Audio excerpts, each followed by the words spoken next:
అందరికీ నమస్కారం. ఎన్ఐఏ అధికారులు మనతొలి వెలుగు ఆఫీస్కి వచ్చి 94 బిఎన్ఎస్ఎస్ కింద ఇచ్చిన సమన్స్ని బేస్ చేసుకొని మేము ఇవాళ విచారణకి రావడం జరిగింది. మా ఎంప్లాయీ ఎవరైతే ఉన్నారో నా కొలీగ్ అనిల్ కూడా విచారణకు వచ్చాడు. తనకి 160 సిఆర్పిసి 179 బిఎన్ఎస్ఎస్ కింద తనకి నోటీస్ ఇవ్వడం జరిగింది. నాకు సమన్స్ ఇష్యూ చేశారు. ఇద్దరికి ఒకేసారి ఇచ్చారు. మొన్న ఈయన ఆఫీస్కి వచ్చి సో నన్ను ఆఫీస్కి వచ్చి అడిగింది ఏంటంటే, గాదే ఎన్ఐఏ గారు ఏ వీడియోలో అయితే మాట్లాడారో ఆ వీడియో మీ దాంట్లో అప్లోడ్ అయింది. అప్లోడ్ అయిన వీడియో మీదేనే కాదా, సర్టిఫై చేసి మీరు ఇవ్వాల్సిన అవసరం ఉంటుంది, బై హ్యాండ్ ఇవ్వాల్సిన అవసరం ఉంటుంది, రండి అని ఇవాళ 3 గంటలకు సమయం పెట్టారు. సేమ్ అనిల్ కూడా సో తను అక్కడ వెళ్ళి ఆ ప్రోగ్రామ్ షూట్ చేశాడు కాబట్టి ఆ రామచంద్రారెడ్డి ఫ్యూనరల్ సంబంధించింది ఆ వీడియో తనే అక్కడ రిపోర్టర్ కాబట్టి సో తనకి 160 సిఆర్పిసి కింద నోటీస్ ఇవ్వడం జరిగింది. ఇద్దరం వచ్చాము. నాది కంప్లీట్ అయింది, అనేది కంటిన్యూ అవుతున్నది. అయితే ఇక్కడ నాకు ఫస్ట్ 94 బిఎన్ఎస్ఎస్ కింద ఇచ్చారు. ఆ వీడియో ఏదైనా కాదా అని బుక్ చేయడానికి. దాంతోపాటు నేను లోపలికి వెళ్ళిన తర్వాత 160 సిఆర్పిసి కింద అంటే నా స్టేట్మెంట్ కూడా రికార్డ్ చేశారు. 179 బిఎన్ఎస్ఎస్ నా స్టేట్మెంట్ కూడా రికార్డ్ చేసి అంటే ఇమీడియట్గా నోటీస్ ఇవ్వడం జరిగింది అక్కడే. సో దాదాపు ఇప్పటి వరకు 6:30కి నేను బయటికి రావడం జరిగింది. వాళ్ళు అడిగినటువంటి ప్రతి దానికి మేము ఆన్సర్ చేశాం. ఖచ్చితంగా మేము విచారణకు సహకరిస్తామని చెప్పాం. ఎక్కడా కూడా మా వైపు నుంచి విచారణకి కావాల్సినటువంటి ప్రతిదీ ఇవ్వడానికి మేము రెడీగా ఉన్నాం. భారతదేశ పౌరుడిగా, ఈ దేశ సిటిజన్గా అది నా బాధ్యత. కూడా ఇన్వెస్టిగేటివ్ ఏజెన్సీస్కి సహకరించాలి.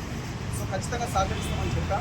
సో మమ్మల్ని విచారణకు కావాల్సినటువంటి ఏవేవైతే అంశాలు వాళ్ళకి కావాలనుకున్నారో అవన్నీ అడిగారు. మేము అన్నింటికి సమాధానం చెప్పాం.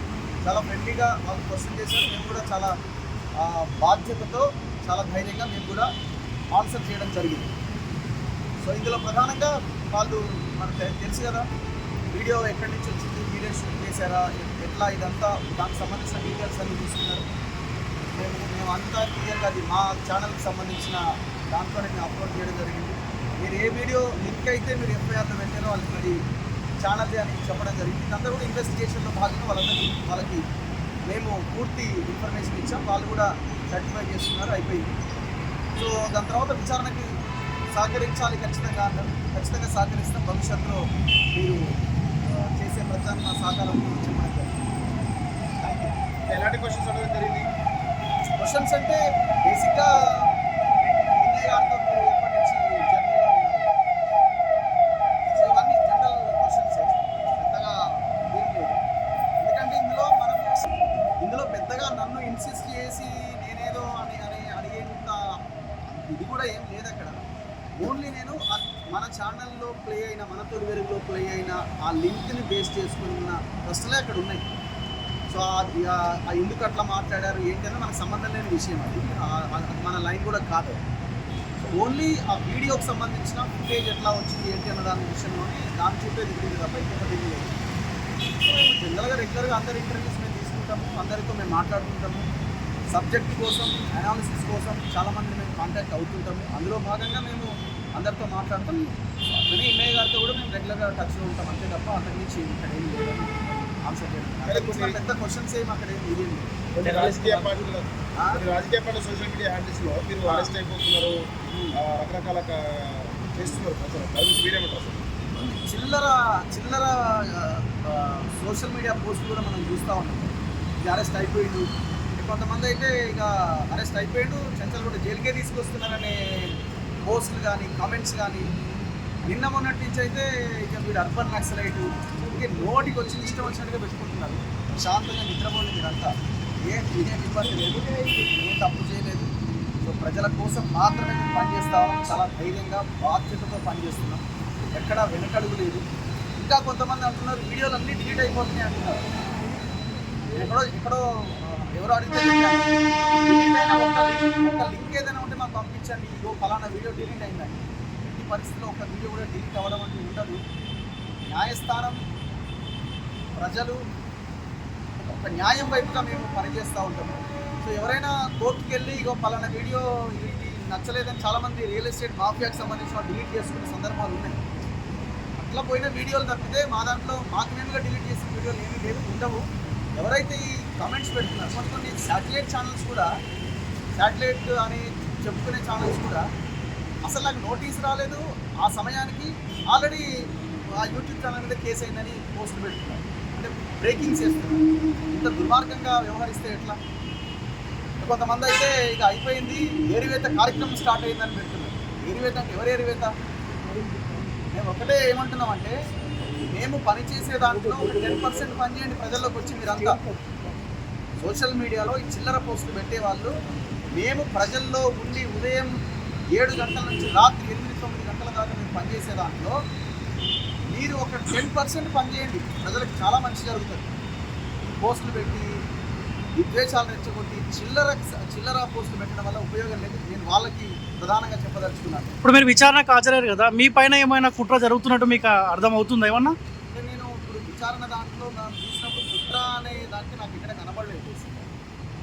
నా మీద కేసు ఏం లేదు, మీ మీద కేసు ఉన్నదని ఎక్కడ కనబడట్లేదు.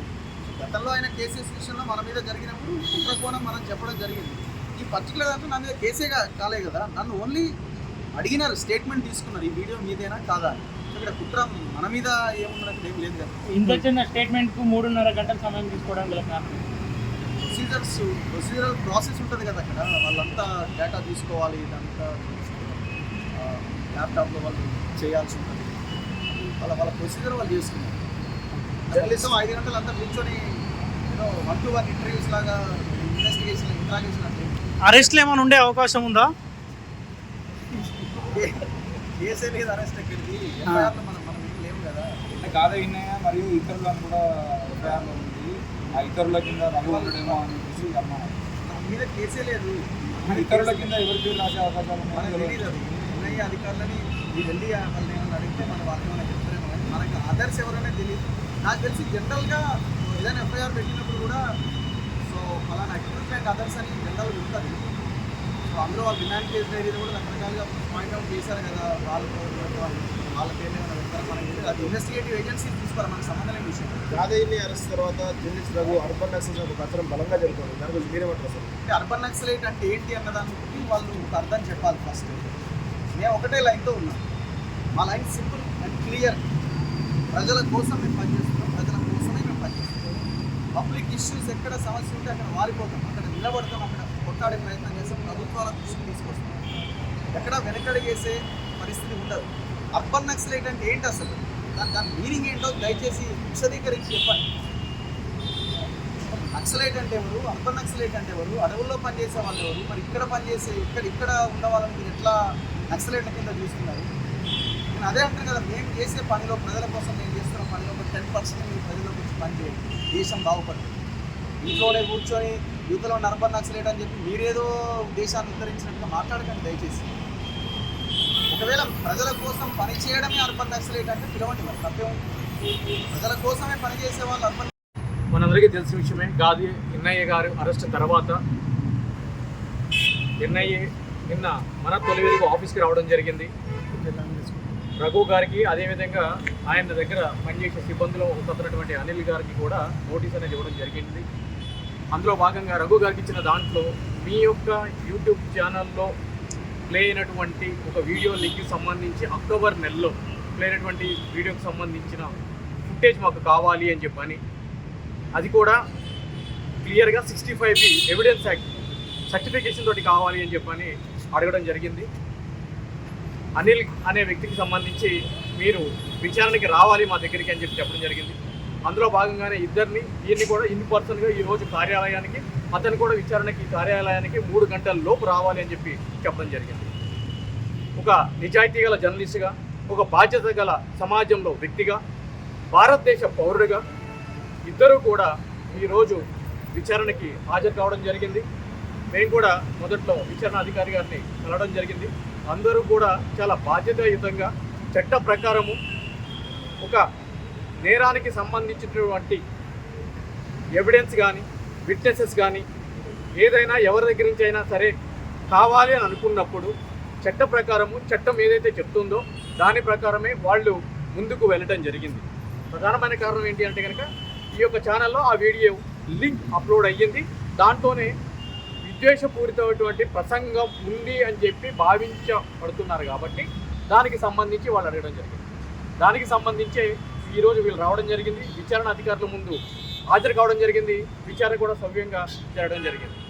ఈరోజు మనం మాట్లాడుకుంటున్నాం ప్రతి ఒక్క సోషల్ మీడియాలో కూడా శాటిలైట్ మీడియాలో పడని వ్యక్తులు, కొన్ని రాజకీయ పార్టీలు అరెస్ట్ జరుగుతుంది, అర్బన్ నక్సలైట్ అని ఏ విధంగా అయితే కనుక వ్యాఖ్యలు చేస్తున్నారో ముమ్మాటికి కూడా మేము చెప్తున్నాము.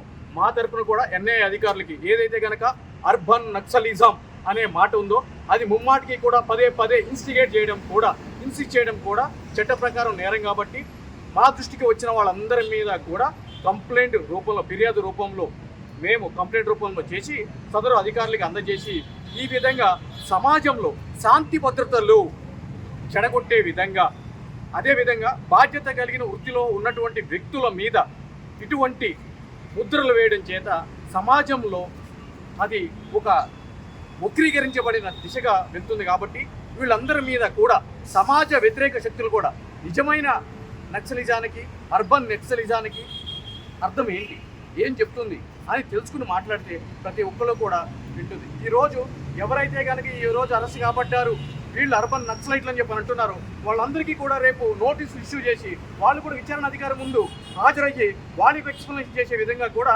చట్టపరంగా మేము ముందుకు వెళ్తాం. ఈరోజు భారతదేశంలో ఒక నిజాయితీ గల పౌరుడిగా, భారతదేశ పౌరుడిగా ఎవరైనా కూడా, అది నేనైనా కూడా, అధికారులు ఏదైనా ఒక ఇన్ఫర్మేషన్ నా దగ్గర నుంచి కావాలి అనుకున్నప్పుడు వెళ్ళి ప్రతి ఒక్కరు ఇవ్వాల్సిన ఆవశ్యకత ఎంతైనా ఉంది. ఎందుకు అనంటే కనుక ఈరోజు స్వేచ్ఛ, స్వతంత్రం, సమానత్వం కలిగినటువంటి దేశంలో మనం ఉంటున్నాము. అటువంటి దేశ పౌరుడిగా ప్రతి ఒక్కరి మీద కూడా విచారణ అధికారులు అడిగినప్పుడు, దట్టు ఎన్ఐఏ లాంటి ఒక అత్యున్నతమైనటువంటి విచారణ సంస్థ అడిగినప్పుడు, దర్యాప్తు సంస్థ అడిగినప్పుడు ప్రతి ఒక్కరి మీద బాధ్యత ఉంది. ఈరోజు కోర్టులకు వెళ్ళలేదే మేము, మమ్మల్ని ఎందుకు పిలుస్తున్నారు, ఇది చట్ట వ్యతిరేకం, చట్ట విరుద్ధం అని చెప్పని ఈరోజు మేము గంట ముందే వచ్చి విచారణ అధికారి ముందు హాజరవడం జరిగింది. ఎందుకంటే కనుక మాకు బాధ్యత ఉంది, సమాజం పట్ల గౌరవం ఉంది, దేశం పట్ల బాధ్యత ఉంది, మాకు తెలుసు ఏ విధంగా మేము ముందుకు వెళ్ళాలి. సో వీళ్ళందరికీ కూడా ఈరోజు మీరు మాట్లాడుకున్నారు, ఈరోజు అయిపోయింది, రేపటి నుంచి మీ వంతు స్టార్ట్ అవుతుంది, దయచేసి రెడీగా ఉండండి అని చెప్పని మీ అందరి ద్వారా కూడా నేను తెలియజేస్తున్నాను. వాళ్ళు ఎన్ని తర్వాత ఇంకెవరైనా అరెస్ట్ చేసే అవకాశం ఉందా? బ్రదర్, ఇది సాధారణ ఇన్వెస్టిగేషన్ కాదు, ఇది UAPA అనే ఒక చట్టం ద్వారా ఎన్ఐఏ అధికారులు మినిస్ట్రీ ఆఫ్ హోమ్ అఫైర్స్ ద్వారా ప్రత్యేక ఉత్తర్వుల ద్వారా వీళ్ళకి ఈ యొక్క కేసుని ఇన్వెస్టిగేషన్ చేయండి అని చెప్పని వచ్చిన ఉత్తర్వుల ద్వారా వీళ్ళు కేసు రిజిస్టర్ చేసి గాదే ఎన్ఐ గారిని అరెస్ట్ చేయడం జరిగింది. సో ఆయన యొక్క కన్ఫెషన్ రిపోర్ట్ కూడా మనం అందరం కూడా చూడటం జరిగింది. వాళ్ళ యొక్క విచారణలో ఎవరైనా సరే ఈ యొక్క క్రైమ్ ఏదైతే కనుక ఎలిగేషన్ చేస్తున్న క్రైమ్ ఏదైతే ఉందో ఆ క్రైమ్లో ఎవరైనా బాధ్యతలుగా ఉన్నారు అని చెప్పి వాళ్ళకి భావిస్తే వాళ్ళు చట్ట ప్రకారం ముందుకు వెళ్ళడం జరుగుతుంది. సో ఈ దశలో వీళ్ళు అరెస్ట్ అవుతారు, వాళ్ళు అరెస్ట్ అవుతారు, ఇంకా 10 మంది వ్యక్తులు వస్తారు అని చెప్పి చెప్పడానికి ఎటువంటి రైటు మాకు లేదు. అది ఆ విధంగా చర్చించడానికి కూడా మనకు హక్కు. Thank you.